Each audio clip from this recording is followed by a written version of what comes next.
Morning, everybody. So glad to be here. Glad to be among you all this morning. I want to thank Greg Sankey, certainly the best commissioner in football, without a doubt, most knowledgeable. Also want to thank William King. William King has done a lot for me through the SEC office, and certainly appreciate him. Hunter Yurachek, you know, I want to say a little bit about Hunter in that he's a wonderful boss. And I say it that way, but he makes you feel like you're working with him, not for him. I want to thank him for my contract. He went to work with Jimmy Sexton and with the board of directors. It wasn't easy. It took a while. But Hunter kept working, and I felt like he worked for me, for the university to make it fair. In that contract, the SEC non-compete clause, I wanted that. I wanted to sell stability in our program, and I wanted to show the state of Arkansas my loyalty to them. And so with that non-compete, I'm going to be able to coach throughout my career, hopefully as long as we win, obviously. At the University of Arkansas. We brought KJ Jefferson today, Bumper Pool and Jaylen Catalon. Told the team yesterday, if it's up to me, you know what I'm going to say, I had to bring the whole damn team. However, we're allowed to bring three, and we're represented well. With KJ Jefferson, he was our leading rusher, leading passer, was the MVP of the Outback Bowl, and he's a returning captain from last season. He's our quarterback. He makes us go. He sets the tone for our football team. Bumper Pool is what I would call a super senior, coming back COVID senior year, had 125 tackles at his linebacker position. Great leader, great kid. I believe if he stays healthy, I believe he'll be the all-time leading tackler in the history of the University of Arkansas. Jaylen Catalon we brought along as well. He was a captain last year for us, as we all know. He was hurt halfway through the season, went ahead and had some surgery on his shoulder. He's the leader of the secondary. He gets everybody in alignment. He can run downhill. He'll hit you. Great kid. I'm excited for you all to meet those three kids. Like I said before, they're going to represent the University of Arkansas in a fine manner. Just a quick recap. Commissioner Sankey said some of it. Our university continues to graduate student athletes. Chris Evans, Felicia Sane, their crew in academics. We've graduated 100% of our football athletes who have exhausted their senior year of eligibility ever since I've been there. Most wins by the program since 2011, finished ranked in the top 20 in the coaches poll, won 4 trophies. That was a big deal to our football team, big deal, to have all 3 of our rivalry trophies and certainly the Outback Bowl trophy. No one on our team had ever had one of those trophies, and we were fortunate to have all 3 of them. We led the Power 5 in rushing. I think what that does, that tells us what we're trying to do with our program. We want to be a physical team. We on both sides of the line of scrimmage. We want to win the line of scrimmage, and we want to be physical and tough. And to do that is hard to do. I was an O-line coach for a long time and never was able to lead the Power 5 in rushing, but we were able to do that last year. April 22nd, we handed out bowl rings. Some people ask, well, why you hand out a bowl ring for Outback Bowl? Because I wanted to. And because it's something that nobody on our team had accomplished. And, you know, you can set goals, and once you reach one, that ain't the goal, that's one of them. And once you reach that goal, we're going to celebrate it, and then we're going to move on. That was the last time our team talked about last year. Proud of our coaching staff. We have 2 new coaches in Deke Adams, who's our D-line coach, and Dominique Bowman, who came over from Marshall. And both of those guys are recruiters, and both of them are loyal, and both of them are great men. And our team has received them well. They were both in for spring ball, and both of them are recruiting at a high level. We kept our three coordinators in Kendall Bryles, Scott Fountain, and Barry Odom. They're all loyal. They're great coaches. They're all better men. We are one of 8 Power 5 teams to have a pair of coordinators returning for the 3rd consecutive season. Portal's been in for a long time in coaches. Administration stepped up and helped us keep Cody Kennedy when others came calling. Jamil Walker, our strength coach, has done an outstanding job with our kids. They work. You know, the purest form of team, go in there and watch your team work out in the weight room. There's no offensive line versus defensive line. There's no linebackers versus running backs. There's none of that stuff. It's a team. It's pure. It's fun to watch. I enjoyed watching that this summer. Jamil Walker and his staff do a great job. Challenging schedule, again. I think this is the 3rd year in a row. Well, I've only been here 3 years, so I know it's the 3rd year in a row that we've been awarded the toughest schedule in college football. All 12 of this year's opponents made postseason play last year. Our crossover games are with South Carolina and Missouri. South Carolina, obviously, Coach Beamer has done a great job there. A lot of enthusiasm. He's one of, I don't know what tree he's out of, as far as is he with Kirby or Oklahoma or whatever it be. But there was myself and Coach Tucker and Dan Lanning and Coach Beamer all came from the Kirby Smart tree at some point. And I'm certainly indebted to him. But Beamer's done a great job there. South Carolina comes in week 2. They got a lot of great things going in their program. Missouri, obviously, is our other crossover game, which we're trying to make a rival. We haven't won the game enough times to make it a rivalry game, but we're trying to do that. Excited about our non-conference opponents this year. Week 1, we play University of Cincinnati. Luke Fickle's the head coach there. They went to college football playoffs, AAC conference champions, and he was AFCA Coach of the Year. We're excited about that game. Week 3, we play Missouri State. Bobby Petrino, Arkansas coach, had great success at the University of Arkansas, has been in the FCS playoffs the last 2 seasons.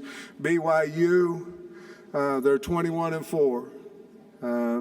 They have 2 top 20 finishes over the last 2 years, 20 returning starters. We go to BYU. And then Liberty, they have 3 straight bowl wins under Coach Freeze. We all know about Coach Freeze. We have 12 starters returning, 6 on offense, 4 on defense, 2 special teams with Cam Little and Reed Bauer on the special teams. We have 3 super seniors returning, Dalton Wagner, Bumper Pool, and Dorian Gerald. Portal additions, we had 9. We ended up with 2 wide receivers, 4 D linemen, 1 linebacker, 2 DBs. 5 of those were at our spring practice. They practiced this spring. 4 of them came in this summer. We expecting every one of them to contribute to our success. We'd like our program to reflect our state, the great state of Arkansas. Loyal, tough, hard-working. One of our goals every year is to make the state of Arkansas proud of the football team. In my office is a sign that says you're not coming to play for the University of Arkansas, you're coming to play for the state of Arkansas. And it's true to the core.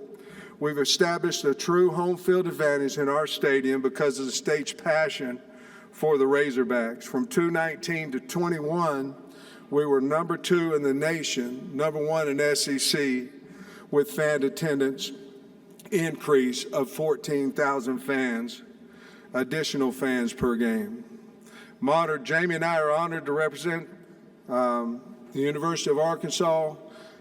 Honored to be the head coach at Arkansas. I want to thank all the media for your work and helping us tell our story. With that, I'll take questions. Thank you, Coach. If you have a question, raise your hand. We have Allie, Lexi, and Blake. We'll get the microphone to you. Please stand if you can and give your name and affiliation. So we're going to start right here in the center aisle, right in the near aisle. Good morning, Coach. Morning. You're in a unique situation knowing you were a former head coach, high school level, junior college level, and now at Arkansas. How has that helped you now in this, this landscape that we see now, not only the normal recruiting process, but also the transfer portal as well? Yeah, I remember being the head coach at Hutchinson Junior College, and they said you had to have 120, 140 kids on your team. And I went out west of Kansas and recruited. So, at a junior college, you're going to recruit 85, 90 kids every year. And it's kind of crazy. So, yeah, I've been raised up with a lot of people. And that's basically what the portal is doing now. With us, we signed 22 and 9, so we signed 31 scholarships, which is unheard of 2 years ago, if you know what I'm saying. So it's been, change happens, and it just depends on if you're willing to deal with the change or are you going to fight the change. And for us, we're willing to do whatever we can to make our football team the best. Coach, we're going to go right over here on our left side, second row. Matt Stahl, Columbia Tribune. What do you think of the job Barry Odom has done there the last few years, and how different do you expect the defense to look this year? Well, we lost a lot of players off our defense. We felt like we did a nice job of getting some portal guys to help us, and obviously we're advancing the guys we had on our team. Barry Odom's a key part of the University of Arkansas' success, along with Kendall Brow, along with all our coaches. But he's a very, very key part, and especially because he helps me, and he still helps me. I'm a work in progress, and he helps me with head coaching responsibilities. I bounce everything off of him still to this day. But Barry Odom is one of the most loyal, wonderful people that there is in the country, and he's unbelievable loyal to myself and the university, and I'm really, really happy that he's part of our staff. Coach, we're going to go over on our right-hand side over on this right aisle. Hey, Coach. Steve Moulton, WZZN. Hope you're doing well. Wide receiver position in particular, if you could evaluate that for me, Coach, and also the role that Malik Hornsby could play on this team. Yeah, well, I think, obviously the unsaid thing there was Burks, losing Traylon Burks. And I don't know you replace a guy one for one. I don't think you can, there. So we're going to have to do it by committee. I like a couple of the guys we've gotten in the portal, and Matt Landers and Jaden Hazelwood. But I think Keytron Jackson's going to have his best year. I think he's ready to go. Warren Thompson's ready to go. Bryce Stevens has improved. I like who we signed out of the freshman class. It's still yet to be determined whether they can, help us or not. Isaiah Satana, Sam Bakke, and Quincy McAdoo. They've all had good off season, or one had off season in summer. But we're going to have to do it by committee. I'll say this.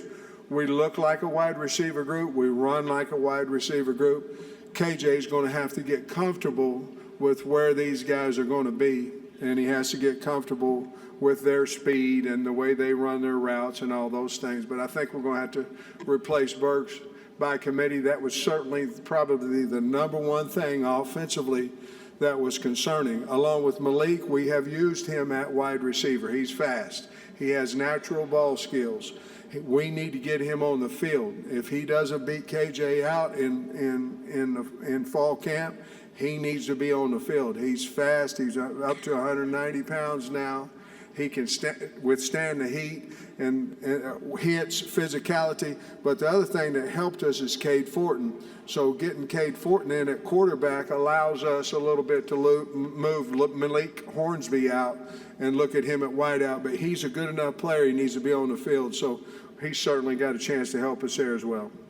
Coach will go right in front of me about midway back in the green. Good morning, Coach. Jacob Goins from ESPN 106.7 in Auburn. What does it mean for you to be a part of the Arkansas athletic department that has become one of the best in the entire country across all major sports?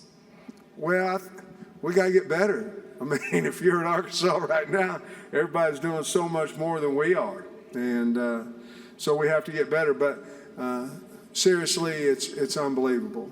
You know, when the basketball team goes to Elite Eight and Dave and them go to the World Series and Courtney and them win the SEC, and it can go on. Soccer, women's soccer won the SEC, and Bucky and them won the SEC in track. It's unbelievable. I think you have to look at those individual coaches, and you certainly have to look at Hunter Yurchek and his staff.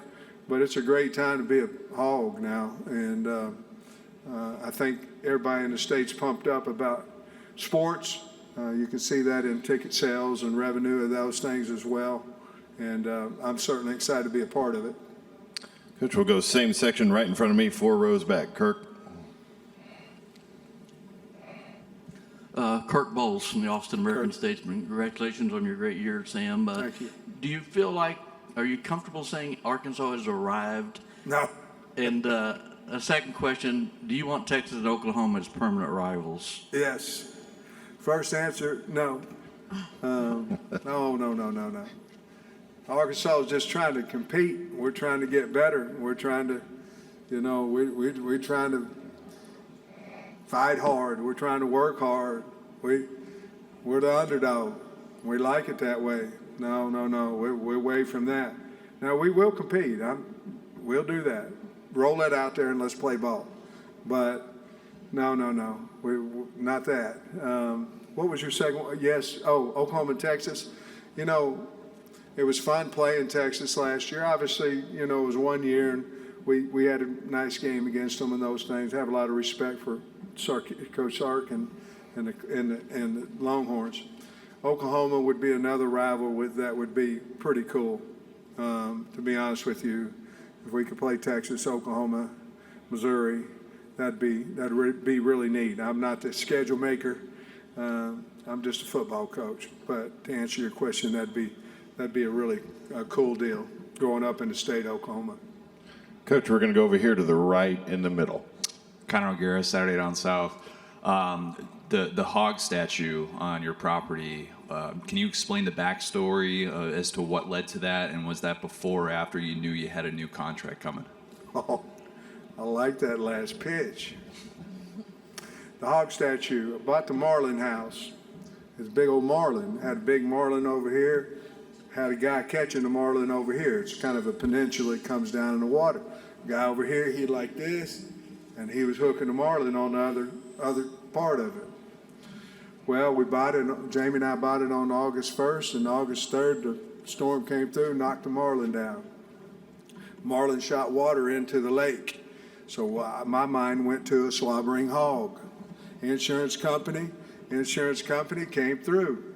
Brandon White was the guy I called about the hog, and he made it into. I just thought the hog was going to be out there. This thing's incredible, to be honest with you. But he's got lights on him. He's got red, whatever color lights you want. The water shoots up, and then it looks like he's slobbering down into the lake, and that's the story behind it. And it's really kind of cool. Now it's boats on parade coming, to the house down there. The guys go and they call the hogs and try to get on it. It says a lot of signs says don't get on the hog, but there's a few people that do. I wish they'd read the sign. Right, Coach, we'll go over here in the section in front of me, about midway back. Hey, Coach. Drew Barrett, ESPN Arkansas. I know you talk about how you like to be an underdog, but it's your third year at Arkansas, the first time you're not being picked to finish 7th in the SEC West.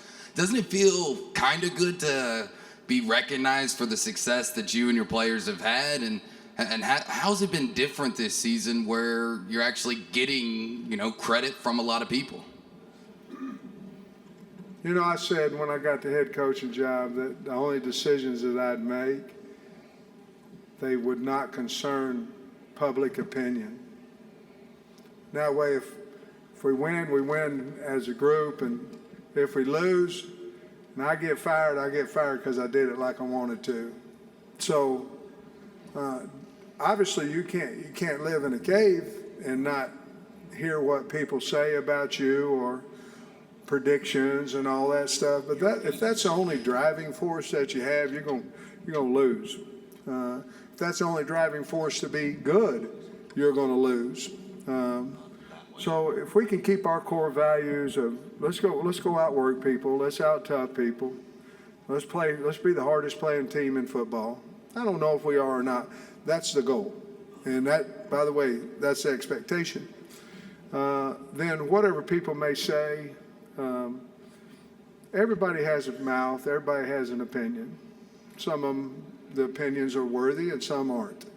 But so I'm going to let our football team, myself, drive what we need to accomplish. And if we do, the kids and the coaching staff did a great job. If we don't, I screwed it up.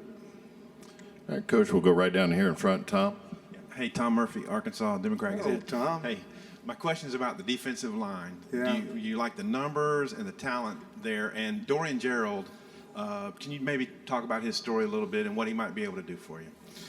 Well, Dorian Gerald's been there so long, I told him the other day, I think Houston Nutt brought him in. I mean, he's been there for 100, I don't know how long he's been there. But, so Dorian, we obviously need pass rushers. I love the numbers. Actually, we're over, to be honest with you, on numbers there. We've got 20, counting walk-ons. But we need some elite pass rushers. We went and got Landon Jackson there. Obviously, Zach Williams is returning. Jashad Stewart's returning. Eric Gregory can do either or. We signed Jordan Dominique. We think we can get to the quarterback a little bit more. We also feel a little better with our corner situation where we can play a little man coverage. We got to get guys behind the chains on first down. We did better last year. We have to continue to get better. Having man-to-man corners is going to help you do that. But I feel a lot better. Isaiah Nichols on the inside, Cam Ball. Obviously, losing Torian Carter for a whatever the period of time it is hurt us. He was having a wonderful spring. But other than that, I feel good. Terry Hampton coming in, I feel good about Taylor Lewis, some of those guys, and we'll see what happens. But I think we'll be much better on the D-line than we were a year ago. Coach, we're going to go over on our left-hand side on the far aisle. Good morning, Coach. Morning. Matt Moscona with ESPN Baton Rouge. Sure. You and LSU kind of had a little player swap this year of Yeah. sorts. What are you expecting from Dwight Mclaughlin and Landon Jackson? What's LSU getting in Greg Brooks and Joe Fouché? Well, let's go what LSU's getting. Two fine kids. Ones that were never in trouble, and ones gave everything for the University of Arkansas. And we're very, very happy that they were on our football team. They'll work hard. They're good kids. They're good players. And certainly when you go in the same division, it's harder, certainly. But great kids, great parents, and Coach Kelly got two fine football players. For us, Dwight McLaughlin is a guy we think can play man-to-man cover corner. More importantly, he thinks he can play man-to-man cover corner, and he can. He's long. I like him a lot. Landon Jackson came over with an injury. Wonderful person, wonderful kid. He's just now healthy. He can run. He can run long. And so we felt like, not necessarily from LSU, but we felt like some of our issues were rushing the passer as a defensive end and a man-to-man cover corner situation. Not that we don't have them, but we needed more. We felt like we did well with those two guys in the portal. Okay, we have time for a couple more. We're going to start here on the center aisle, near aisle in front of me. Hey, Coach. Chris Marler, Saturday on South. You brought up the schedule. I don't know if you know this, but you're 16-6 against the spread. So I wanted to say thank you. How much? 16-6. Go Hogs. Love it. My question is, you brought up how difficult the schedule's been and you're not in control of it. You're the most likable coach in the conference, possibly the country. Who's doing this to you with the scheduling? And is there plans to kind of scale that back a little bit moving forward? Well, schedules are scheduled out so many years in advance, and nobody knew, maybe they did, I don't know. But Cincinnati, when they were scheduled, I know they weren't in the college football playoffs. And then BYU's always been really, really, they've been a good program, but they're at the top of their game. Well, not top. I think they played for a national championship a few years back, or not McMahon or who. I may be all messed up on that one, but being 21-4 and having 20 starters coming back, I laugh at home saying, they're trying to fire me, but I hope not. I mean, I like it there, and so. I think with the realignment, which thank you for not asking me that question. I think with the realignment, I think everything is trying to become fair. And right now, the West, if you're in the West, it's a beast. Now, I'm not saying the East isn't either now, but the West is sure enough. And you add that, and then you play another couple, 2 or 3 teams in your non-conference schedule that are go-getters. It's hard. It's hard to maintain. Last year we went 4-0, and then, somebody said, well, you're not going to be able to slip up on anybody. Well, we didn't slip up on Georgia last year either. I think they knew we was coming in there. And so I don't know. At one point, I'm hoping that it'll ease up a little bit, but right now it hasn't. Coach, we'll take one final question over to our right on the edge. Ken.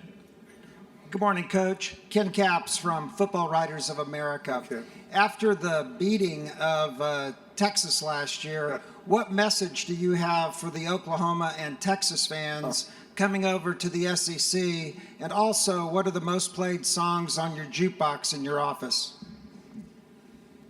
We love you, Texas and Oklahoma. Can't wait for you to come over. We got a great place. I don't know what to tell them. I mean, OU, I was a kid, rooted for the Sooners when I was a young kid till I moved over to eastern Oklahoma where I became a Razorback fan. Storied football program. We're having recruiting battles with them right now. Thank the Lord. And because before we couldn't get in the door. But we're having recruiting battles. We are having recruiting battles with Texas. I'm not telling you we're whipping them or anything like that. I'm telling you we're in the conversation. So it's so close, and you have 2 storied programs there, but I would tell them that